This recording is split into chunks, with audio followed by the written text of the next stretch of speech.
اعوذ باللہ من الشیطان الرجیم، بسم اللہ الرحمن الرحیم۔ السلام علیکم اسٹوڈنٹس، آج کے لیکچر میں ہم سبق رواداری میں جو مختصر سوالات ہیں اس کے جوابات لکھیں گے۔ تو اسٹوڈنٹس، آپ لوگ رف نوٹ بک نکالیں اور رف نوٹ بک میں اپنے ساتھ مختصر سوالات کے جوابات نوٹ کرتے جائیں۔ اچھا اسٹوڈنٹس، سب سے پہلے آپ لوگ رف نوٹ بک میں پیج پریپیئر کریں گے۔ اس طرح پیج پریپیئر کریں۔ نمبر شمار اسلامیات جماعت کا کام 15 جولائی 2020۔ پھر فرسٹ لائن چھوڑ کر سیکنڈ لائن میں اسی طرح ہیڈنگ دے دیں سبق رواداری۔ پھر لائن چھوڑ کر ہیڈنگ دے دیں مختصر سوالات جوابات۔ سبق رواداری میں جو مختصر سوالات جوابات ہیں وہ 5 ہیں۔ تو یہ ہیڈنگ دینے کے بعد اسٹوڈنٹس آپ لوگ کیا کریں گے؟ لائن چھوڑ کر مختصر سوال نمبر 1 لکھیں گے۔ مختصر سوال نمبر 1 ہے رواداری کے کیا معنی ہیں؟ یہ مختصر سوال نمبر 1 ہے۔ پھر اس کے بعد لائن چھوڑ کر اس کا جواب لکھ لیں اس طرح۔ رواداری کے معنی لحاظ کرنا، رعایت کرنا اور مان لینا وغیرہ کی ہیں۔ جواب کس طرح ہے؟ رواداری کے معنی لحاظ کرنا، رعایت کرنا اور مان لینا وغیرہ کی ہے۔ یہ مختصر سوال نمبر 1 کا جو آنسر ہے وہ یہاں تک فنش ہے۔ پھر اس کے بعد اسٹوڈنٹس لائن چھوڑ کر مختصر سوال نمبر 2 لکھیں گے۔ مختصر سوال نمبر 2 ہے رواداری سے متعلق کسی ایک قرآنی آیات کا ترجمہ تحریر کریں۔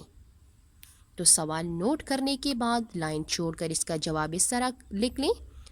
رواداری سے متعلق قرآنی آیات کا ترجمہ مندرجہ ذیل ہے۔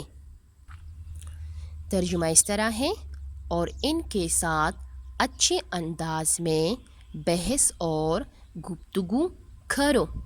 ترجمہ کس طرح ہے؟ اور ان کے ساتھ اچھے انداز میں بحث اور گفتگو کرو۔ تو یہ اسٹوڈنٹس مختصر سوال نمبر 2 کا آنسر یہاں تک ہے۔ پھر اس کے بعد لائن چھوڑ کر مختصر سوال نمبر 3 لکھیں گے۔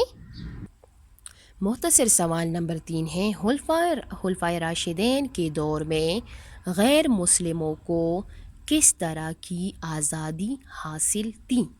تو سوال نوٹ کرنے کے بعد لائن چھوڑ کر اس کا جواب اس طرح لکھ لیں۔ خلفائے راشدین کے دور میں غیر مسلموں کو مکمل مذہبی آزادی حاصل تھی۔ جواب کس طرح ہے؟ خلفائے راشدین کے دور میں غیر مسلموں کو مکمل مذہبی آزادی حاصل تھی۔ یہ مختصر سوال نمبر 3 کا آنسر یہاں تک ہے۔ پھر اس کے بعد لائن چھوڑ کر مختصر سوال نمبر 4 لکھیں۔ مختصر سوال نمبر 4 ہے دین میں کوئی جبر نہیں، اس کا کیا مفہوم ہے؟ تو یہ سوال ہے۔ سوال نوٹ کرنے کے بعد لائن چھوڑ کر اس کا جواب اس طرح لکھ لیں۔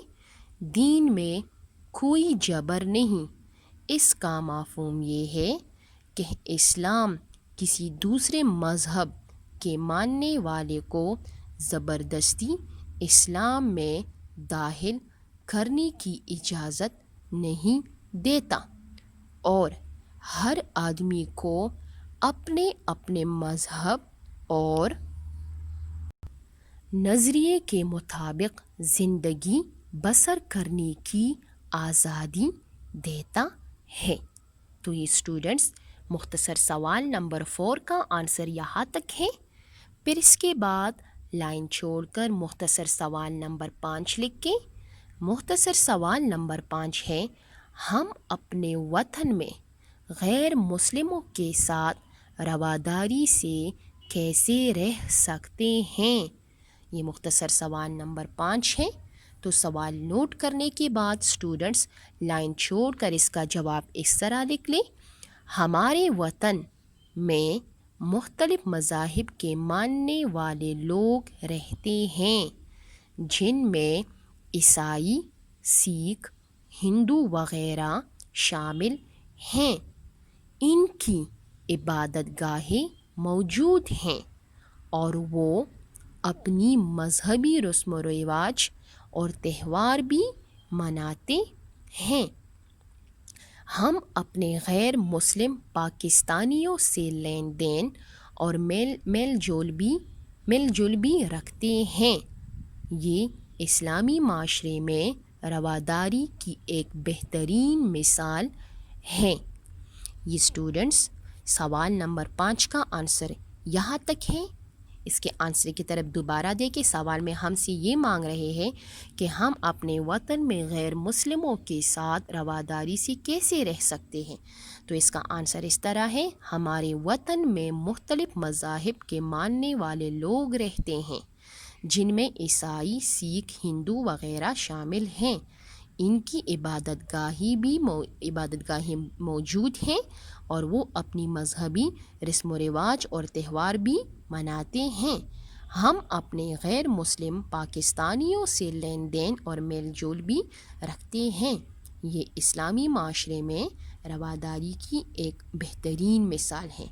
تو اسٹوڈنٹس یہاں تک مختصر سوال نمبر 5 کا آنسر یہاں تک فنش ہے۔ پھر اس کے بعد اسی طرح ڈبل فنیشنگ لائن ڈرا کریں۔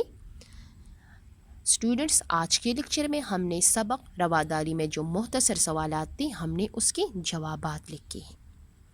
انشاءاللہ اسٹوڈنٹس پھر نیکسٹ لیکچر میں ہم سبق رواداری میں جو مفصل سوالات ہیں اس کے جوابات لکھیں گے اور ساتھ میں ہم معروضی جوابات بھی ہم کتاب پر کریں گے۔